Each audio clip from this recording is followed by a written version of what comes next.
Hey, I hope all is doing well with everyone. I wanted to go over a few preparation tips on being able to just have some things in preparedness and things that are in storage in case we start running into some shortages. I'm watching the conflict that is going on pretty closely, and with a lot of the supply chains that are going to be breaking down, with the gas that is going to start going up, I wanted to just go over a few preparedness skills. I hear a lot of people that will say, oh, God's got me and I don't have to do anything. Well, that's not technically true. I mean, if you actually read the Bible, and I wanted to go through a few scriptures of those that are just hesitant on being prepared, thinking that, oh, I'm not trusting God by getting ready, when actually it's biblical to be and have preparation. Proverbs 22:3, a prudent person foresees danger and takes precaution. The simpleton goes blindly on and suffers the consequences. That was Proverbs 22:3.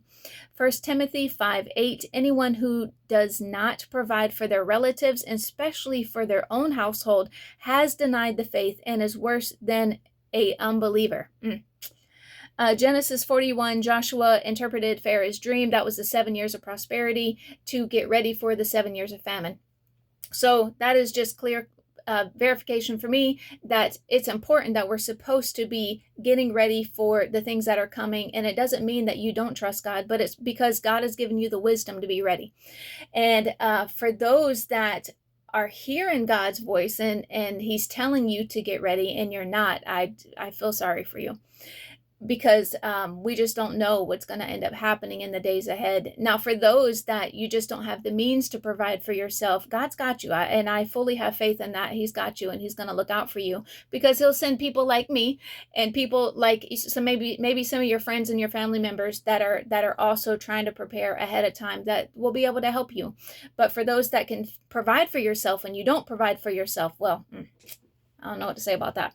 So anyway, first tip would be just food. At least make sure that you're having enough food on hand.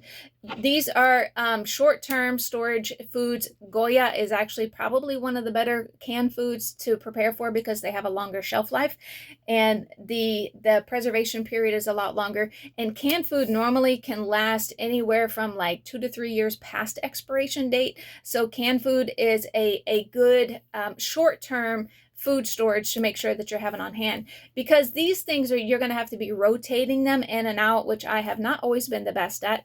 But I can tell you that if I have canned food, most of the ones that we've been eating is about 2 or 3 years past expiration date. They don't taste any different. They don't have a weird smell. If they do have a weird smell, throw them out. Okay, you don't want to take a chance on poisoning your family or anything like that. So use common sense.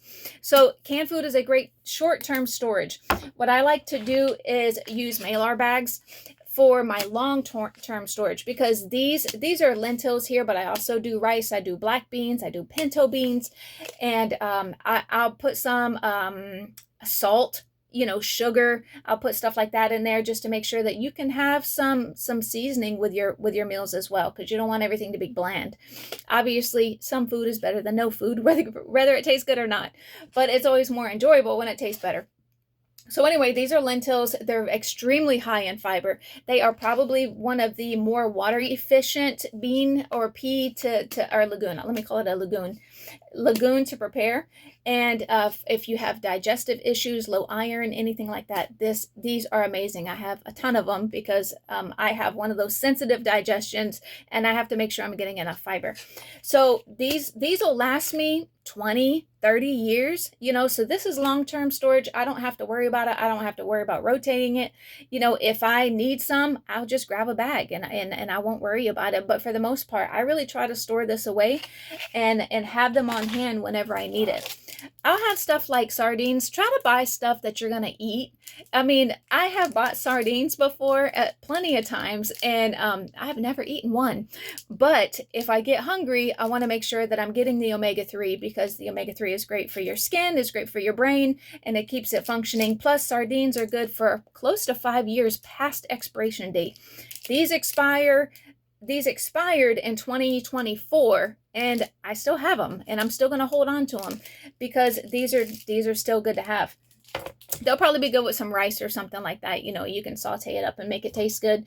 And try to stick to the more healthier stuff. I try to buy the organic cans and things like that whenever I can get them. Again, these are lentils. I love lentils. And what I truly love to also stock up on is protein powders. If you're going to be eating a lot of canned food, you're going to have deficiencies. You're going to have vitamin deficiencies. So, having extra protein powders. This is a Super Greens powder from Ancient Nutrition. And I love to be able to have extra vitamins. I love vitamins. So, have extra vitamins on hand as well. Different ways that you can also prepare would be, canning fermented foods. This is going to be great for your gut flora. It's going to help your immune system. So eating fermented foods is another way that you can store as well. Filtered water. Make sure you have filters, some sort of way to be able to filter water. I personally have a Berkey, and I try to stock up on extra filters whenever I have them. There's a lot of other ones. What I will do is I have a list of 6 filters that have been tested by Mike Adams, and I'll make sure that I place them on the screen here. So that way you have a list of all the ones that he tested. And I trust his testing because he has a lab. He tested them himself, and versus going to Google, and Google is not always accurate. So that's why I trust whatever he had tested, because he has a lab and he did it himself. So make sure you have your water filtration system. Make sure you have extra medications. If you're on medication, just try to ask your doctor, see if they can prescribe you an extra 30, 60 days, whatever they can have. So that way you have whatever you need, in case you have health issues and you have to have that medication. Again, vitamins, I can't press that enough. Make sure you got your vitamin C, your vitamin E, your vitamin D, any extra multivitamins that you can have, even ivermectin, in case there's a virus going around. Part of scripture, it talks about how there's war and famine, so you want to make sure that if there is famine and disease, you want to make sure that your body is healthy enough to be able to withstand the diseases that are going on. So I like to have extra ivermectin, hydroxychloroquine. And if you can pre-order those, you can get those. There's a lot of states that are actually providing those over the counter, so you might be able to get some over the counter. If you have children, have extra baby products. I remember when COVID had came out. My daughter was young, and I went to the thrift store and I bought like 3 different sizes in case I didn't have clothes for her. So if she was like a size 5 at the time, I went and bought like 6, 7, and 8. So I just wanted to make sure she had clothes and extra shoes. But if you have babies, make sure you got your baby formula and diapers. Obviously, the reusable ones are going to be more practical. Feminine products, guys, just because war is going on or famine is going on, we're still going to have our menstrual. So make sure that you have your menstrual, your pads and things like that you're going to need, your hygiene products. Let me say that. Toothpaste, floss. Obviously, you don't want cavities and teeth issues in case we're going through something like that. So floss, toothpaste, soap. I want to say shampoo. Obviously, we like to be clean, and so having an extra few things of shampoo would be great as well. One thing that I can say would be paper plates. I know it's not a necessity. It's not something that you absolutely need for survival, but if your water is shut off, you don't want to have a bunch of dishes piled up by the sink. I've done this when the power has gone off, and trying to wash dishes with like a spout of a disposable type of container, it's not the easiest thing to do. So having a few extra spare paper plates is just it's more convenient, and you're not dirtying so many dishes. And you can have paper towels. It's not a huge deal, but paper towels could be okay, but it's not a necessity. Anyone that tells you it's a necessity is not, but it's just a convenience, and it makes life a little bit easier. Gas. With gas going up and the Strait of Hormuz getting, blocked off I don't want to say too much here with speaking about, the conflict that's going on, just because I just got my YouTube channel back and I don't want it to be shut down again right away. I just got it after 3 years of being, shut off of it. So I'm trying to be careful with what I say. And but anyway, they shut that down, and we want to make sure that we have gas. If you get gas now, it's still going to be cheaper in a month, from now. And so if anything, you're going to save money. If you start buying stuff now, you're just going to save money. I remember even whenever COVID had came out, I had extra things that stored away, and I look back and I look at the prices of what they were before COVID. I just save money. I mean, and that's kind of how I look at it too. If I don't need it, well, then I have it and I saved money. So either way, being prepared is just smart. I mean, overall it's smart. I've had so many different situations where I can say it's a way of living, and I will never go back and say that I would never just not be prepared. I mean, it's come into convenience so much. Even, okay, so I'll give you an example. When COVID had came out and everyone was like shopping for toilet paper and there was no toilet paper to be found, I had a whole closet full of toilet paper. And so I kind of just like laughed it off, and I gave my family members some if they needed some. And I put in an order on Amazon for like a box of 100 or something. And it took 3 to 4 weeks to get to the house, but it's okay because I wasn't panicking needing it. So I already had it. So it's just great. It's great to be prepared. Diesel, anyway, so if you get gas, you can put the Stabil, something like that in it, and it'll help preserve your gas for about 2 years. It's good to have the metal cans versus like the plastic cans. They just seem to last longer, except for when they expand and contract. They do end up leaking over time. So, but anyway, it's good to have like the military grade ones. I'd have to relook up the brand that I get just because I can't think of it offhand. But anyway, having the gas tanks on hand, you're going to need them for your cars.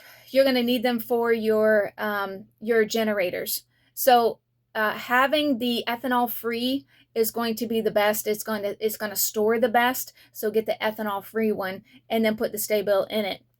And that'll make it last a lot longer. If you need to run like your tillers, if you're a gardener, you can run your tillers. And so having that extra gas on hand. And then what we do is we just rotate it out. So before the 2 years end up expiring, coming up to date, we just rotate it out. And that way we can keep it on hand.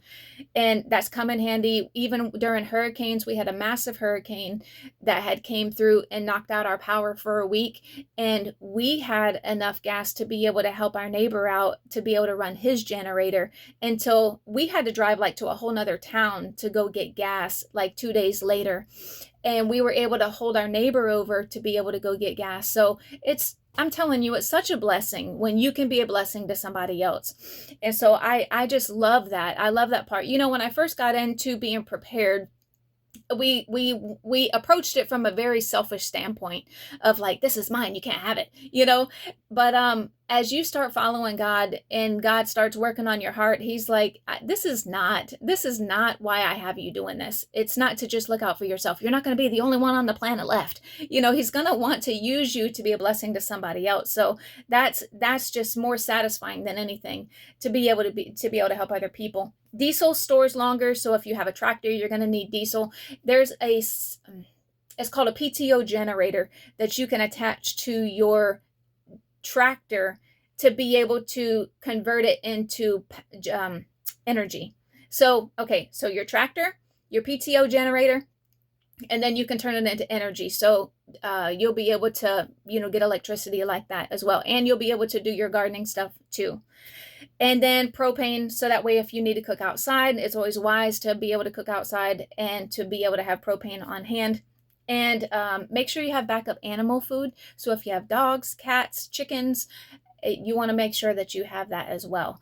So trying to think of anything else off the top of my head that I would make sure that you are getting, just backup of.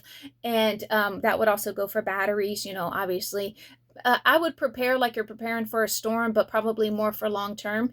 And again, if you look at it from the approach that, hey, you know what, I'm just going to save some money and I'm going to buy stuff now, because trust me when I tell you things are about to start going up.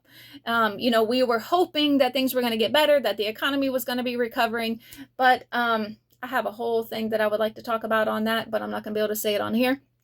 But anyway, unfortunately, we are in the situation that we're in, and we have to use wisdom, and we have to just to approach it from the best way that we know how to, and to be guided by God, and ask him to just lead us and give us the wisdom.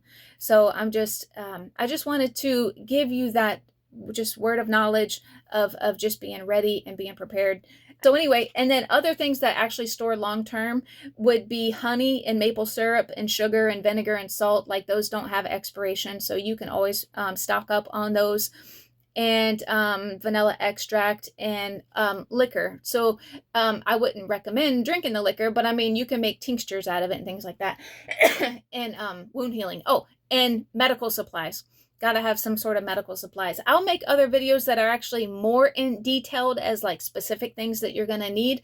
But for now, this is just kind of like a general overview, basically shouting from the rooftops to the mountains, get ready, so just telling you to get ready. And that is pretty much all I have for today. So if you like the video, make sure you like and subscribe, and make a comment below. If you have any recommendations for us, make a comment below and let us know that what your recommendations of whatever else I missed. So that way we can learn from each other. It's not about me knowing more than you, but it's about learning from one another, and we can learn from each other. Okay. Thank you so much. God bless.